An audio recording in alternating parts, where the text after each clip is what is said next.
তো বন্ধুরা দেখেন, আধুনিক কৃষি যন্ত্রপাতি, ট্রাক্টর, পাওয়ার টিলার থাকা সত্ত্বেও কৃষকেরা কত অক্লান্ত পরিশ্রম করে তারা তাদের নিজেদের জমি প্রস্তুত করছে।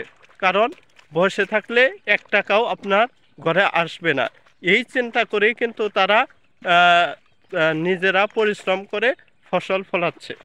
আসসালামু আলাইকুম সুপ্রিয় বন্ধুরা, তো দেখতে পাচ্ছেন আমাদের বাংলার কৃষক ভাইরা দেখেন তারা কৃষি জমি কত পরিশ্রম করে প্রস্তুত করে তারা খাদ্য শস্য করে আর কি রোপণ করে।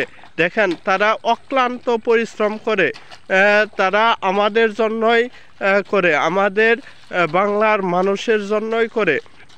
দেখেন এখন আধুনিক কৃষি যন্ত্রপাতি থাকা সত্ত্বেও তারা এই যন্ত্রগুলো ব্যবহার করছে না। কারণ তারা বসে থাকলে আর কত টাকা পাওয়া যাবে। কথায় আছে যে বসে থাকলে রাজার ভান্ডারেও কুলায় না, তাই তারা অক্লান্ত পরিশ্রম করে যাচ্ছে। দেখেন এই আধুনিক যুগে অনেক প্রযুক্তি রয়েছে, কৃষি যন্ত্রপাতি রয়েছে, যেমন ট্রাক্টর, পাওয়ার টিলার এবং বিভিন্ন ধরনের চাষযোগ্য বিভিন্ন ধরনের যন্ত্রপাতি থাকা সত্ত্বেও তারা কিন্তু সেগুলোকে কাজে লাগাচ্ছে না। তারা নিজেরাই পরিশ্রম করে যাচ্ছে। কারণ বসে থাকলে এক টাকাও আসবে না।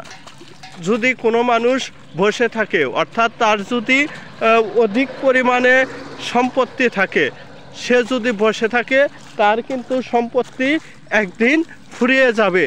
তাই তারা দেখেন তারা কৃষি জমিগুলো কোদাল দিয়ে কুবিয়ে তারা প্রস্তুত করছে।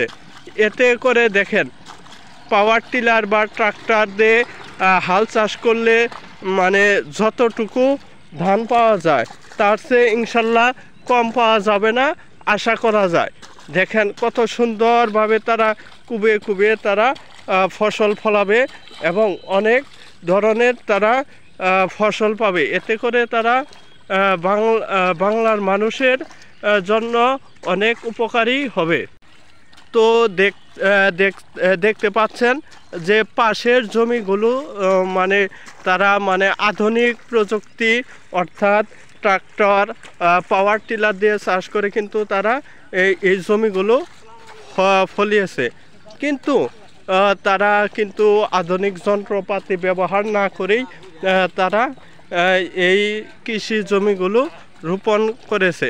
তো আপনারা অবশ্যই দেখতে পাচ্ছেন।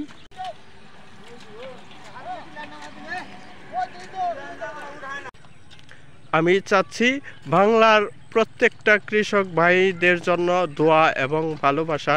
তারা কৃষিকাজের জন্য অনেক গুরুত্বপূর্ণ ভূমিকা রেখেছে। আপনারা তো অবশ্যই দেখতে পাচ্ছেন তারা কত অক্লান্ত পরিশ্রম করতেছে। তো অবশ্যই আপনারা দেখতে পাচ্ছেন।